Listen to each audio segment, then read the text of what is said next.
All right, let's get cooking. Welcome to the latest edition of Chin Check Sports Radio. I'm your host, JD. I want to thank you all for taking the time out to join us. And as always, we welcome any suggestions, feedback, comments, and criticisms, which improves the quality of our program, which ultimately improves your listening experience.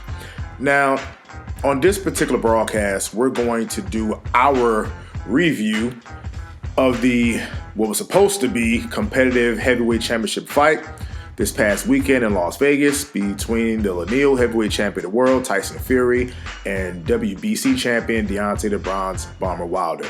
Now, if you go back and look at my previous broadcast, I accidentally put in the word review that actually should have said preview. Through Russian, having things to do, I've got to put the P in front of the review, so that's why you have the review instead of the preview. But if you listen to the broadcast, you know that it was, in fact, a preview. So this is going to be our actual review of the fight, things we saw. Clearly, we were wrong in our prediction. We were totally wrong, and we will be the first people to admit that we were wrong. And what happens to both fighters moving forward, and this could possibly spell the end of one of the fighters if he decides or does not decide to make changes. So let's jump right into it. We did the tail of the tape. Tyson Fury came out singing, bearing, I guess, rolled or the illusion of being carried to the ring by these Xena warrior princess looking females.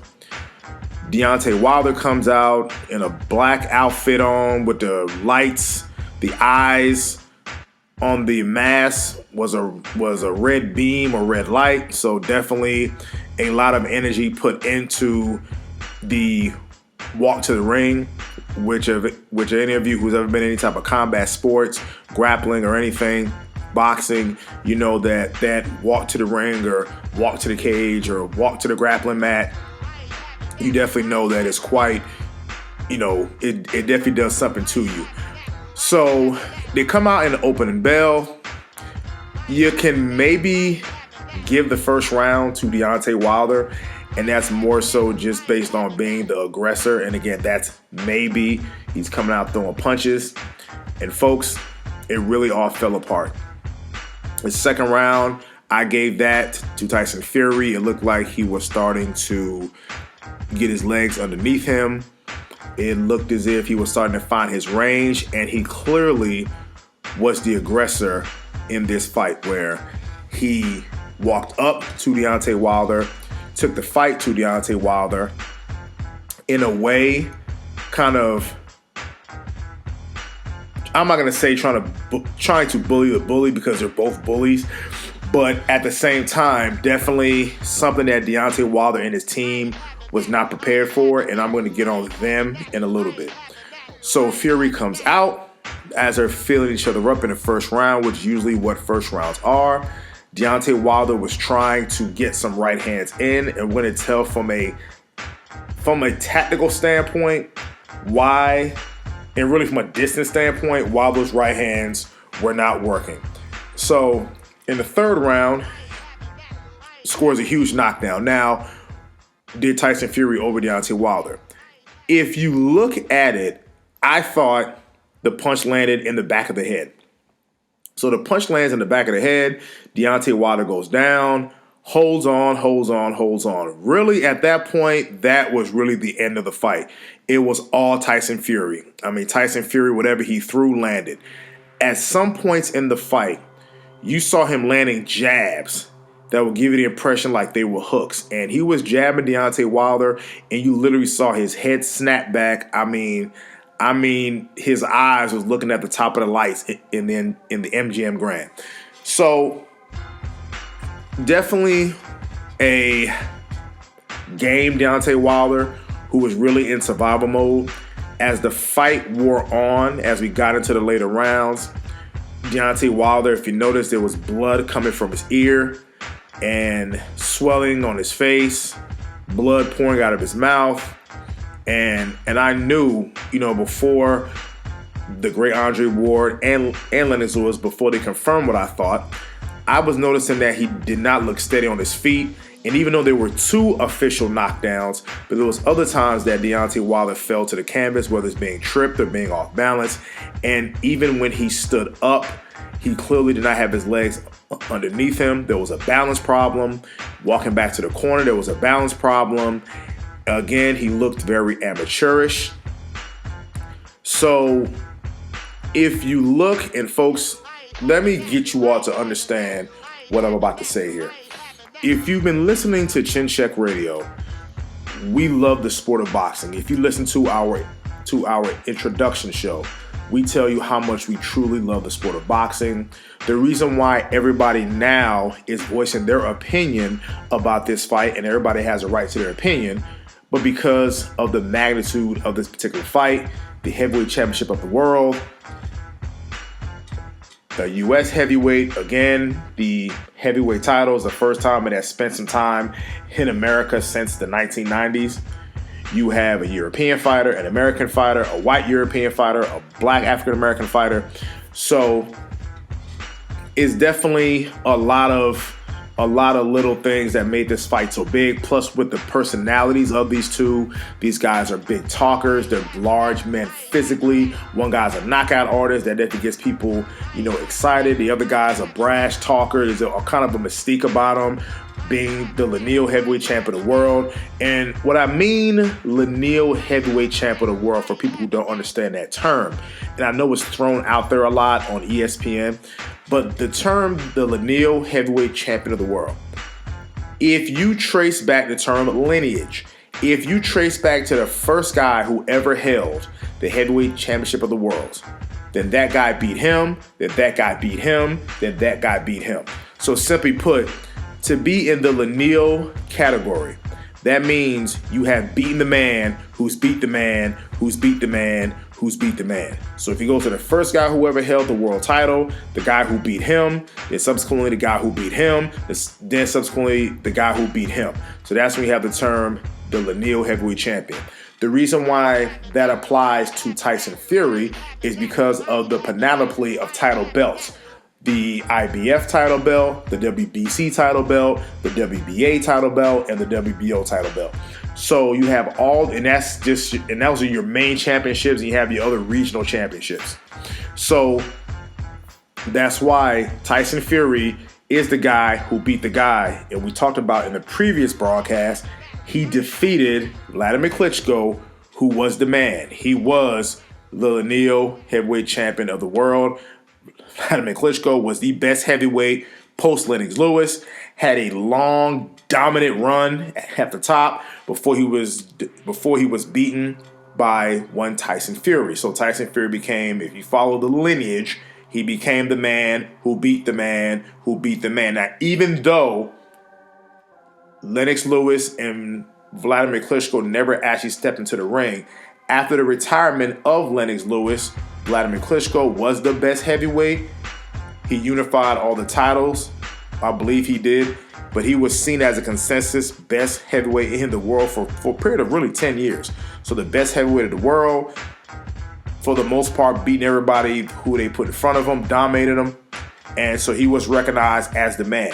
Tyson Fury beat the man. So that's why when I refer to Tyson Fury as the lineal heavyweight champion of the world, and now just adding the WBC strap to his collection, now you know why.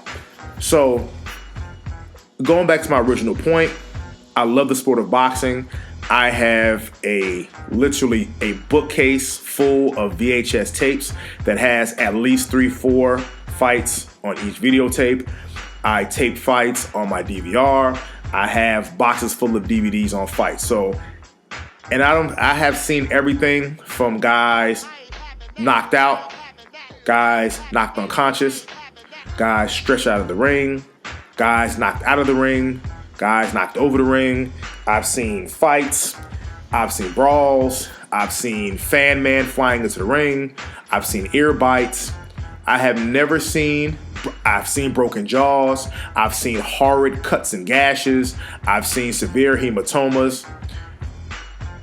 And I have never seen a fighter bleeding out of his ear. I have never seen that in all my years of watching this great sport. I have never seen a fighter a fighter bleeding profusely out of his ear. I mean, like the blood was pouring out of his ear.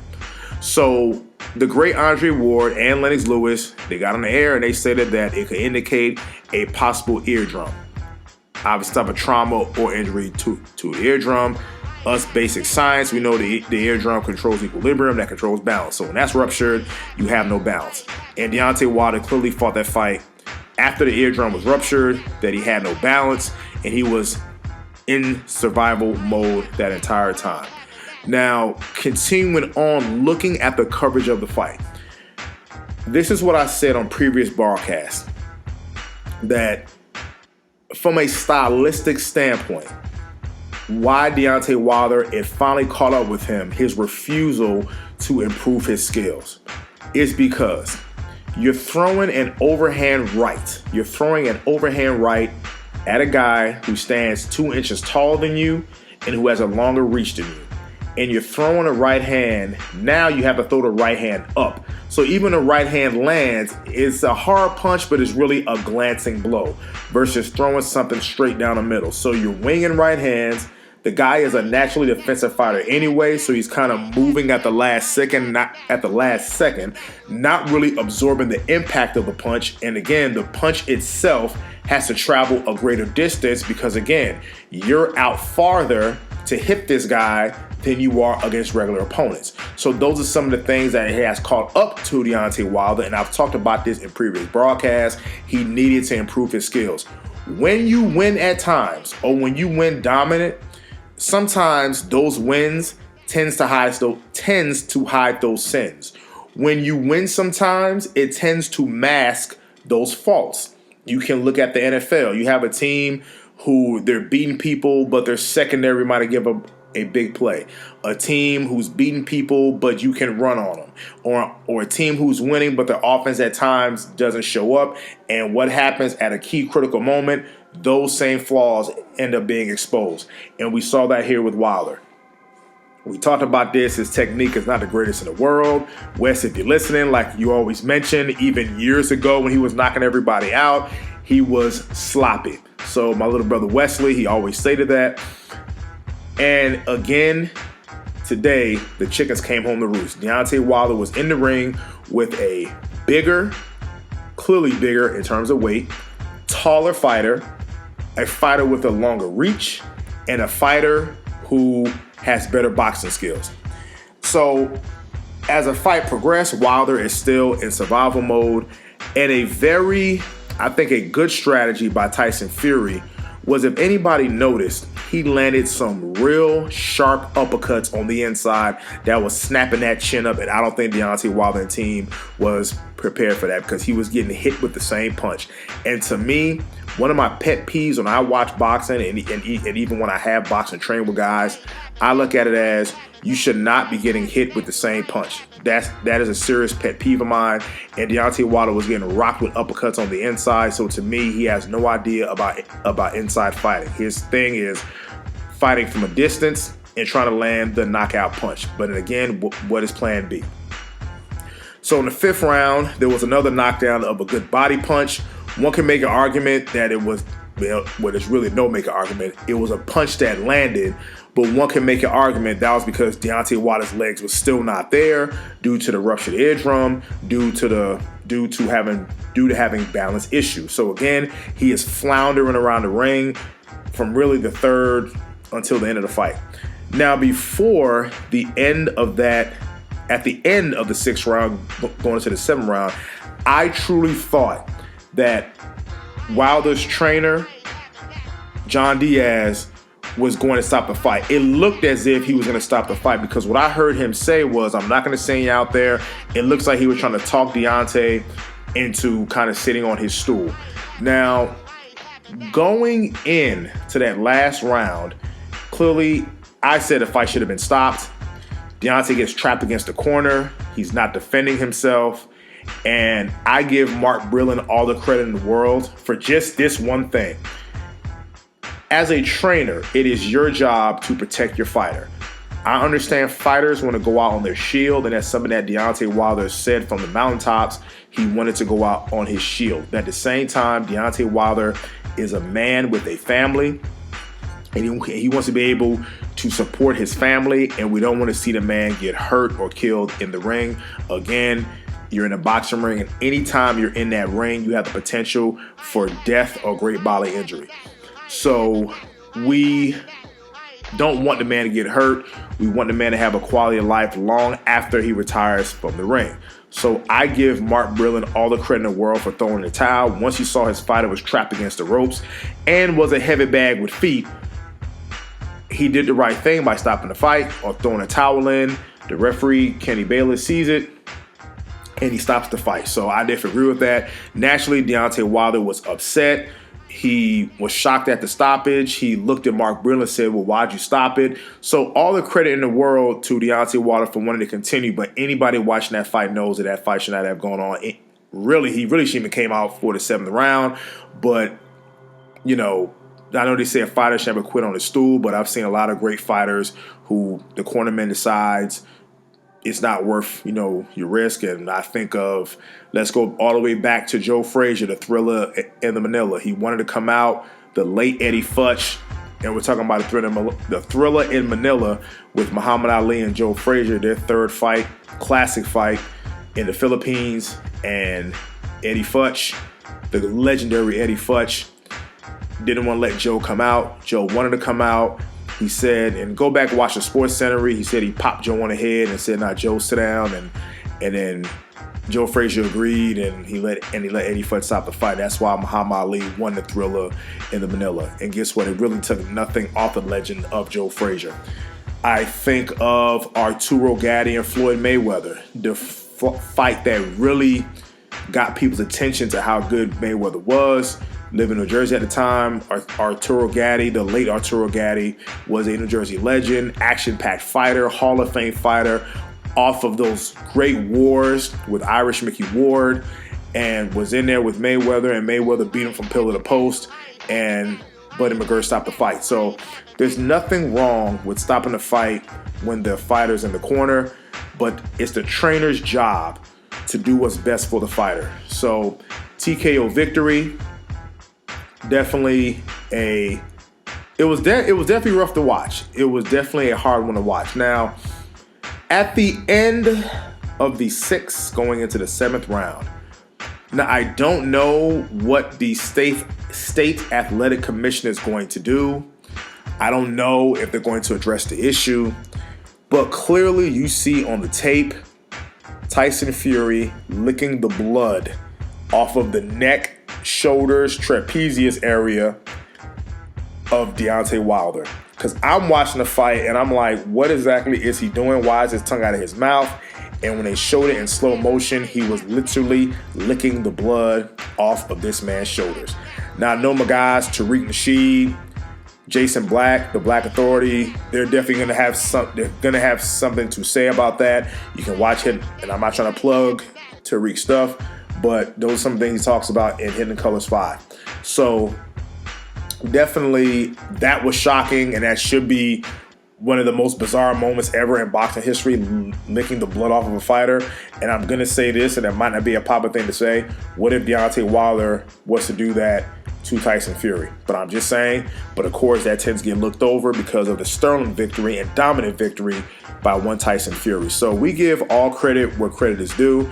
Now, I'm going to get on the corner of Deontay Wilder. Here's my issue with that. And I was tweeting this back and forth with people, and people definitely agree with this. Much like Deontay, I feel that they became complacent in thinking that Deontay is going to knock everybody out, because they looked woefully inept in that corner when he came back to the corner after that knockdown. I hardly saw any doctoring. They let the blood pour out of his ear. The man's face was starting to swell on the left side, so it might indicate some type of broken or fractured jaw, or I don't know if that was a swelling from the ruptured eardrum, but clearly there was trauma and swelling on the left side of Deontay Wilder's face. His mouth is busted and the blood has come out of his ear. His head is down in the corner, and they seemingly had no answers. They were trying to put ice packs on the back of his neck. I just didn't. To me, the corner is going to take their fair share of criticism, which I don't know what the hell they were doing. And again, I give Mark Breland credit for stopping the fight when he did, but I do have to call out the fact that Mark Breland and John Dees did not offer any advice to Deontay Wilder in the corner. Now, somebody on Twitter stated, and there's some truth to that would he have listened? Now, this goes back to the preparation of this fight. Deontay Wilder has to know that he is not the most skilled fighter in the world. Why is that? We talked about this. He started boxing at a relatively late age of 19, going on 20 years old. So you came late in the game. If anything, you're still trying to master the fundamentals now. Mark Breland was a great fighter. On the Olympic team, Mark Breland was a great fighter. Clearly, Mark Breland has the fundamentals. Why it never translated in the progression of Deontay Wilder's career, I'll never know. And I'm not one for trainers losing their job, but I do think if Deontay Wilder is to move forward, and I'm going to say best case scenario, I'm going to give you best case scenario, and I'm going to give you my honest opinion. Best case scenario, if Deontay Wilder was to continue his career, he's going to have to part ways with his trainers because clearly the boxing skill is not getting any better, and here's why. If you look at the Tyson Fury fight, he was outboxed. You take away the two knockdowns, he virtually did nothing. The Luis Ortiz rematch. Well, let's go back. The Dominic Breazeale fight. A little bit fool's gold. He knocks a guy out in the first round.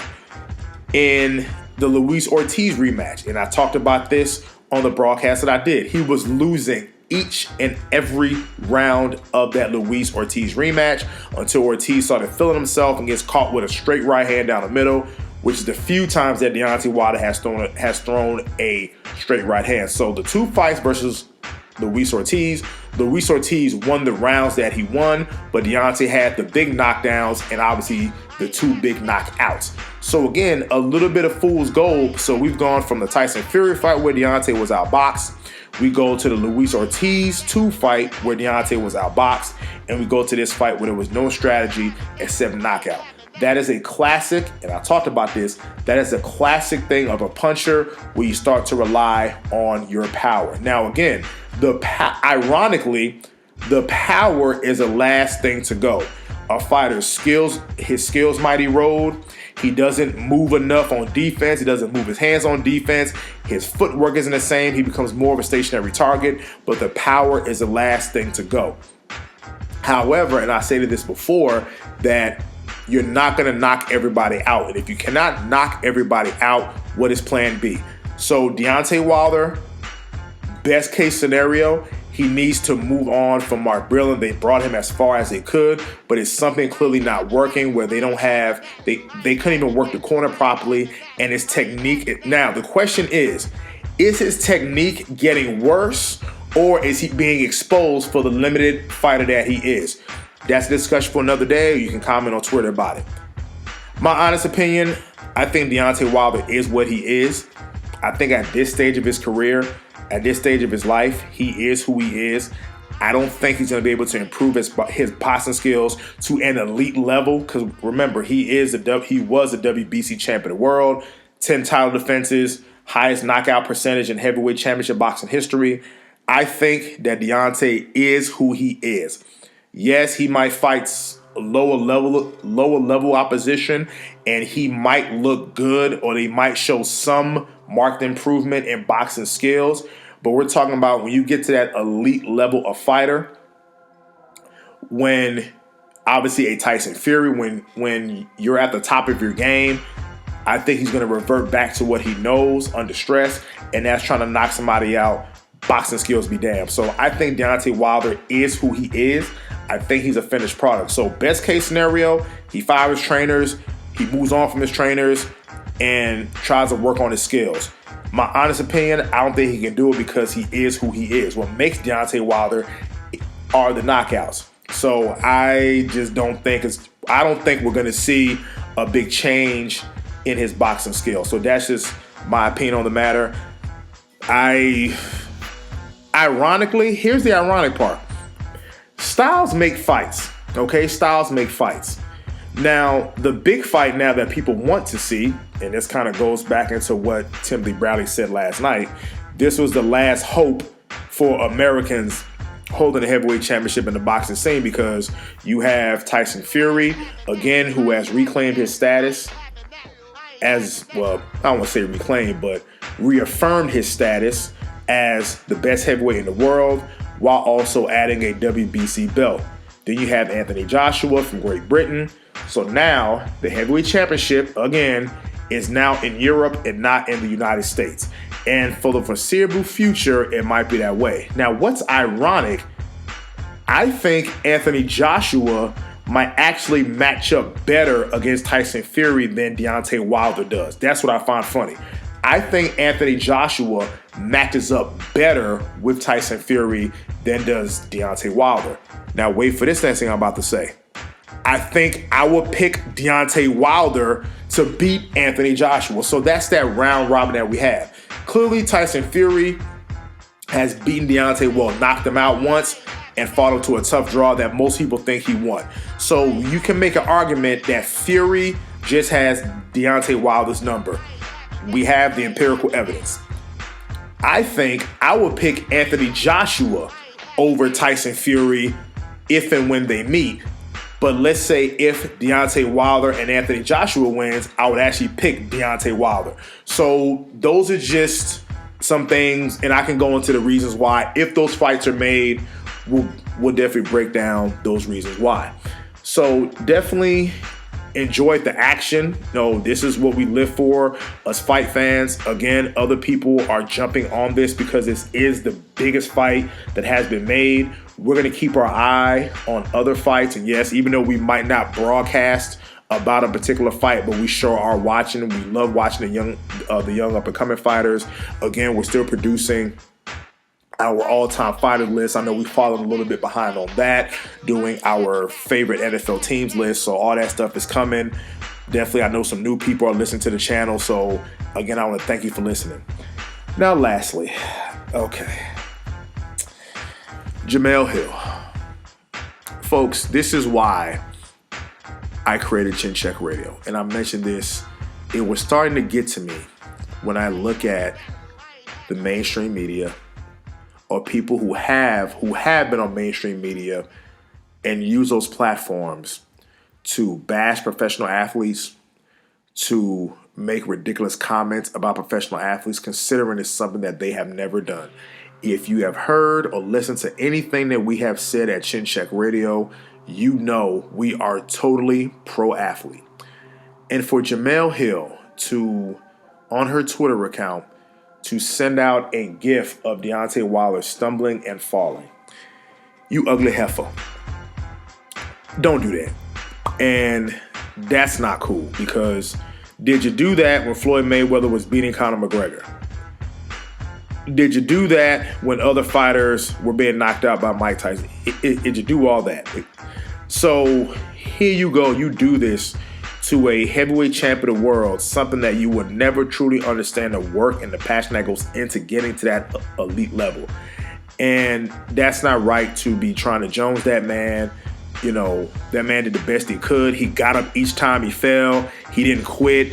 He didn't look for a way out. So I had a real issue with Jamel Hill putting that on her Twitter account. Again, you have every right to put what you want on your Twitter account as long as it's not offensive. But we have every right to call you on your BS, the fact that you put that BS on your Twitter account. So I just had a real issue with that. And again, congrats to Tyson Fury. The guy did what he said he was going to do. I talked about this on the previous broadcast. He beat Vladimir Klitschko, had substance abuse issues, mental issues, gained a lot of weight, came back, fought some tune-up fights, fought the best heavyweight or the best American heavyweight, fought to an exciting draw, fights the guy again. So definitely all the credit in the world to Tyson Fury. Blood licking be damned. But all the credit in the world to Tyson Fury as a boxing fan, doing what he did, coming back. Again, you experience such a peak, then you experience such a valley, and to be right back on a peak, it does say something for this guy's, to a testament to this guy's fortitude. So I give him all the credit in the world. Again, the next big fight that people want to see is the Anthony Joshua fight. I'm looking forward to it. I know American fight fans are not going to want to see it. So again, we're going to go back to your hardcore boxing fans looking for this fight, because why? The fight is going to be fought between two Europeans. There's not an American fighter in the mix, so that's going to pull away a lot of the casual fans I talked about, a lot of the weekend fans that I talked about, and now us real fight fans, we're gonna enjoy watching a heavyweight championship unification fight. And I believe the fight should be easy to make. They can just go to Europe and make X amount of money, so it should be easy to make. So definitely, well, we enjoy our boxing matches. I'm not gonna say that we definitely enjoy the fight. You can check us out on Twitter. And until the next time, this Chin Check Radio signing off.